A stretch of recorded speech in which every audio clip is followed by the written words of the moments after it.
Hola, buenas noches. Mi nombre es Caterine Correa y a continuación les voy a exponer el libro El utilitarismo de John Stuart Mill. Bueno, pues el nombre original de este libro es Utilitarism. Se publicó en 1863 y en París se publicó en el año de 1946. La presentación del autor. Bueno, pues John Stuart Mill nació en Londres el 20 de mayo de 1806 y murió en Avignon el 8 de mayo de 1873. Fue un filósofo, político y economista inglés, representante de la escuela económica clásica y teórico del utilitarismo, planteamiento ético propuesto por su padrino Jeremy Bentham, que sería recogido y difundido con profusión por Stuart Mill. Él estudió en el University College de Londres. Su esposa fue Harriet Taylor Mill y ella murió en el año de 1858. Él tuvo como padres a James Mill y a Harriet Burroughs y escribió libros como sobre la libertad, consideraciones sobre el gobierno representativo y el que estoy exponiendo, el utilitarismo.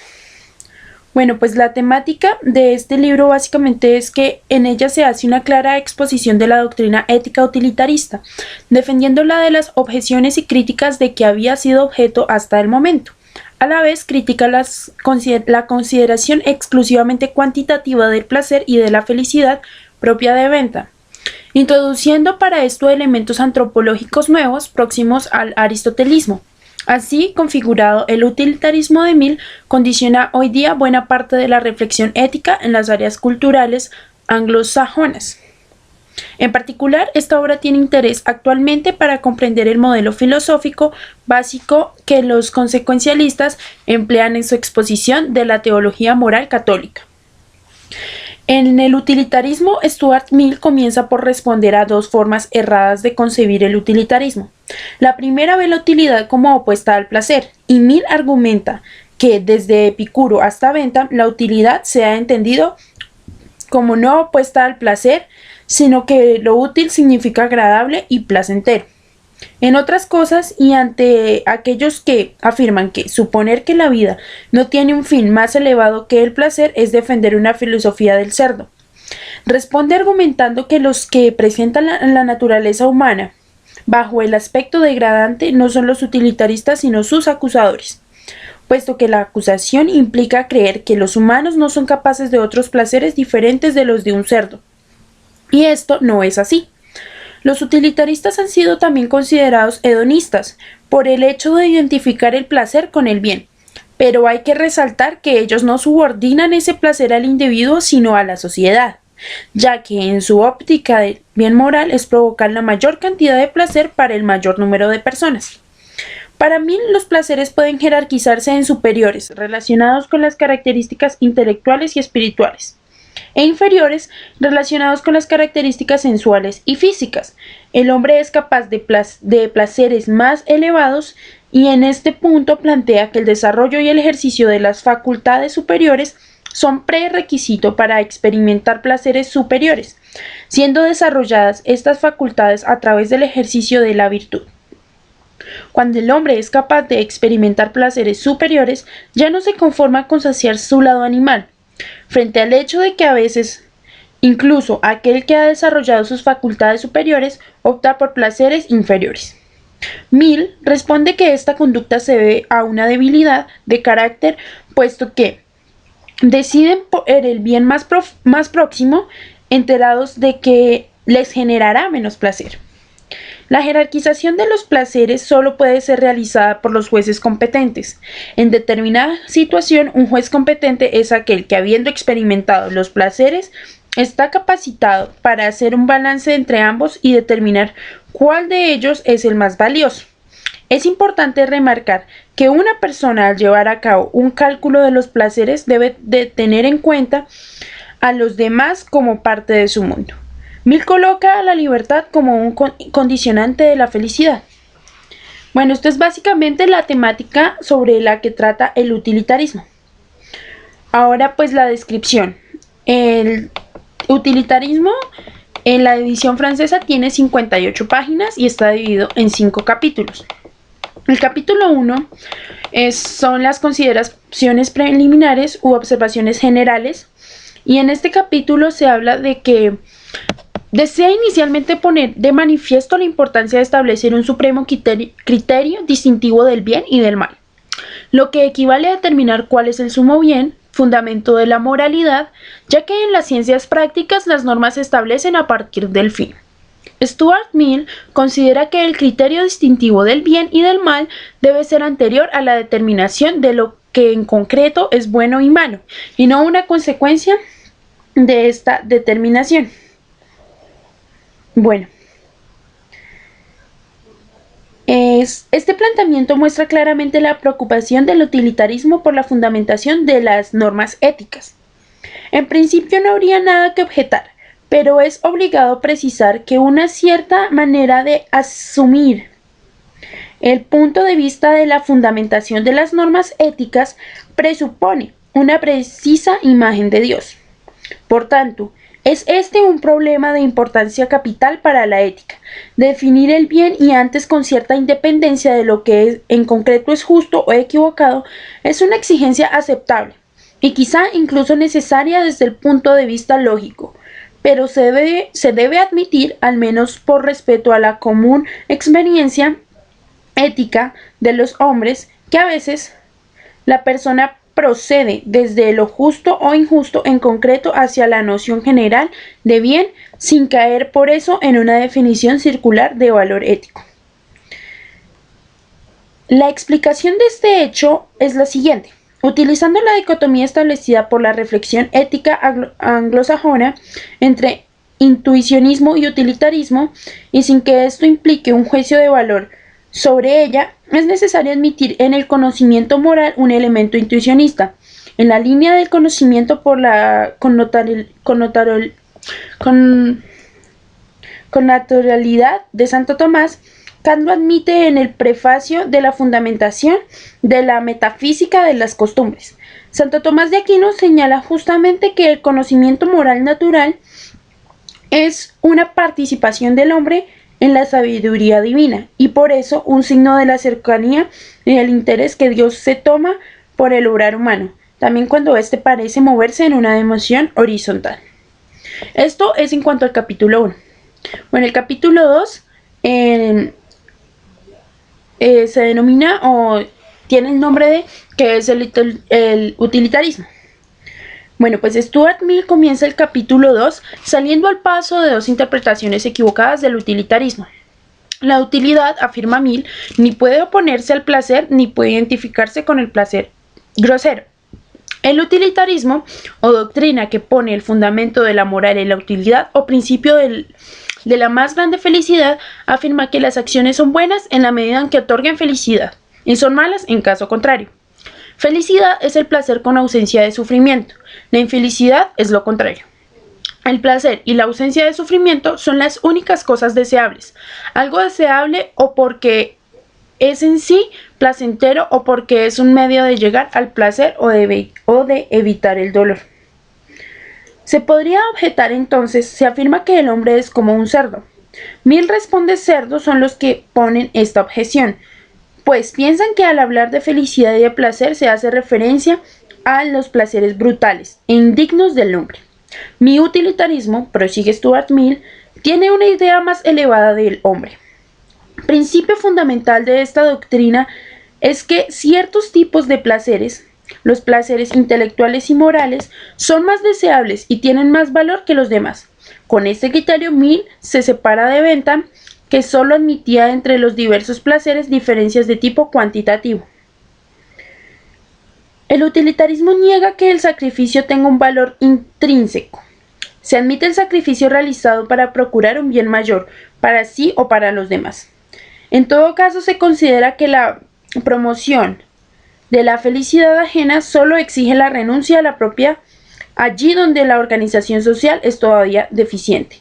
Con el progreso social, la extensión de la educación pública, etc. Esas situaciones tendrían a desaparecer. También en este aspecto la educación y las convenciones sociales han de desempeñar un importante papel, han de crear el espíritu humano, una asociación. entre la propia felicidad y la de los demás, entre la propia felicidad y la puntual observación de las reglas establecidas en función del interés general de la colectividad.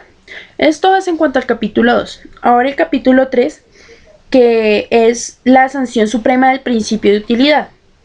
Bueno, pues Mill estudia en el tercer capítulo cuál es la fuente de la obligatoriedad del principio de utilidad y cuál es su sanción.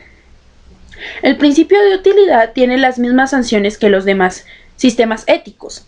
Sanciones externas, el reconocimiento por parte de los demás, el respeto y el amor a Dios y el deseo de cumplir su voluntad. El creyente no tendría ninguna dificultad para considerar que Dios aprueba lo que es bueno según el principio utilitarista. Sanciones internas, el sentimiento interior de nuestro espíritu que, juntamente con la idea de deber, constituye la conciencia moral. El utilitarismo descansa especialmente sobre los sentimientos sociales de la humanidad, que llevan a conceder igual atención a los intereses de todos. Solo de esta manera es posible una sociedad de iguales. El progreso social y la educación identificará cada vez más los propios sentimientos con la preocupación por el bien de todos. Como afirma Comte, la humanidad tendrá la fuerza de una religión. Bueno, el capítulo 4 es de qué tipo de prueba es susceptible el principio de utilidad. Acá es susceptible.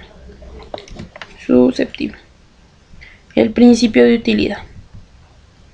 Bueno, pues comienza el cuarto capítulo con la advertencia de que en los problemas relativos a los fines supremos no cabe una demostración en sentido estricto. ¿Cómo se puede demostrar que la felicidad es la única cosa deseable en sí misma? Se demuestra que algo es visible, dice Mill, por el hecho de que todos lo ven. La felicidad es deseable porque todos la desean. La felicidad es un bien para cada hombre, y la felicidad general es el bien de todas las personas reunidas. Se demuestra así que la felicidad es el único bien en sí. ¿No se debería admitir que también la virtud es querida en sí misma? Efectivamente, pero no es por eso que queda desmentido el principio de utilidad. La felicidad está integrada por diversos elementos, deseables en sí mismos y al mismo tiempo como partes de la felicidad. Los hombres aman la virtud no como un medio, pero sí como parte integrante de la felicidad. Es verdad entonces que todo lo que es deseado o lo que es en cuanto medio para la felicidad o como parte de la felicidad. Esto es para Stuart Mill un hecho psicológico testimoniado por la experiencia. La naturaleza humana es así. Cualquier observador imparcial comprobará que desear una cosa es encontrarla agradable y que rechazarla es considerarla desagradable. Un deseo que no actúa bajo la razón de agrado es una imposibilidad física y metafísica. Se debe concluir que la felicidad es el único fin de las acciones humanas y el criterio supremo de la moralidad. Se plantea una última objeción. La voluntad parece ser algo distinto que el deseo. Se puede desear algo porque se quiere y no porque el objeto sea en sí deseable. Bueno, eso fue en cuanto al capítulo 4, la temática que trata John Stuart Mill, y ahora voy a explicar el último capítulo, que es el capítulo 5, que se llama Relaciones entre justicia y utilidad. Bueno, Stuart Mill admite que la única verdadera e importante objeción que puede oponerse al utilitarismo es la que se deriva de la idea de justicia. Existe un fuerte sentimiento natural de la justicia que lleva a pensar en una cualidad absoluta inherente a las cosas e irreducible a la utilidad. Parece claro que lo útil no es siempre justo y que se pueden cometer grandes injusticias en nombre de la utilidad. El elemento específico de la justicia que la distingue de otros sectores de la moralidad es la idea de deber estricto, al que corresponde en la otra parte un preciso derecho cuyo respeto es asegurado socialmente mediante la coacción.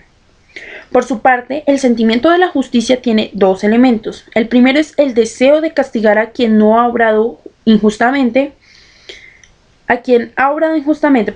y el segundo, que es la idea de la injusticia, daña a una o varias personas concretas.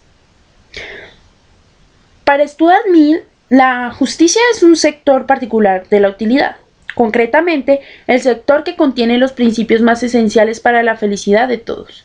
A este importantísimo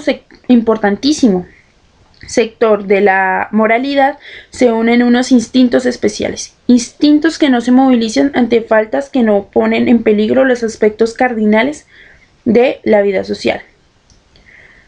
Bueno, pues como conclusión, Mill afirma que los problemas de justicia son problemas de utilidad. La única diferencia estriba en los sentimientos unidos a la justicia y a la injusticia, sentimientos que no son originarios, sino simplemente el sentimiento de autodefensa moralizado por su subordinación a la utilidad colectiva. Es necesario que los aspectos más vitales e importantes de la utilidad social sean protegidos por sentimientos especiales, por deberes más estrictos, por sanciones más rigurosas. Bueno, el desarrollo del texto fuente. Bueno, el utilitarismo comenzó con las filosofías de Jeremy Bentham. Él nació en 1748 y murió en 1832. Y John Stuart Mill, 1806-1873. Bueno, John Stuart Mill estuvo influenciado por su padrino Jeremy Bentham y por su padre James Mill. El utilitarismo obtiene su nombre de la pregunta de prueba de Bentham: ¿de qué sirve?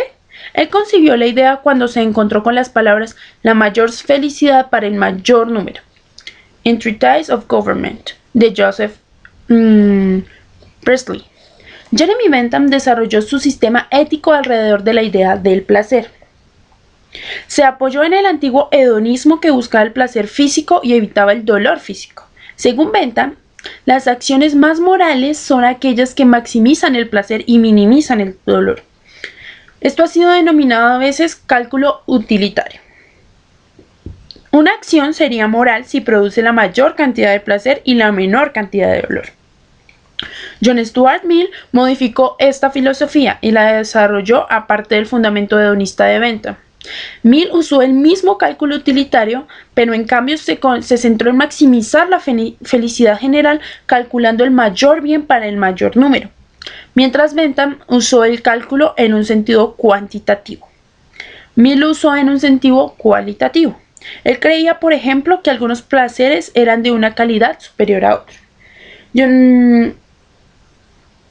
El utilitarismo ha sido aceptado por tantas personas simplemente porque parece tener mucho sentido y parece relativamente sencillo de aplicar. Sin embargo, cuando fue propuesto por primera vez, él fue una filosofía radical. Intentó establecerse un sistema moral aparte de la revelación divina y la moral bíblica. El utilitarismo se centraba en los resultados antes que en las reglas. En última instancia, el enfoque en los resultados demolió las reglas. En otras palabras, el utilitarismo proveyó una forma para que las personas vivieran vidas morales aparte de la Biblia y sus indicaciones. Bueno, pues mi argumento personal, o pues lo que yo pienso acerca del utilitarismo, es que como corriente filosófica moral es la de buscar un principio que le permita determinar cuando una acción es buena o es mala. Pero para mí, supongo yo, para ellos la regla de oro que nos encontramos es que la idea de moral que intentan proponer aquí es que el bien sea para todos. Es decir, que tratar de que la temática central, el bien común, es decir, que la felicidad para el mayor número. Y pues supongo yo que a partir de esto la felicidad es el valor más importante a nivel individual y pues la utilidad general, el bien común, el bienestar colectivo es desde los fundadores del utilitarismo hasta, supongo yo hasta ahora, que la meta deseable es el quehacer de los gobiernos y los políticos. Bueno, pues eso es lo que yo pienso acerca del utilitarismo. Muchas gracias, esta fue mi exposición.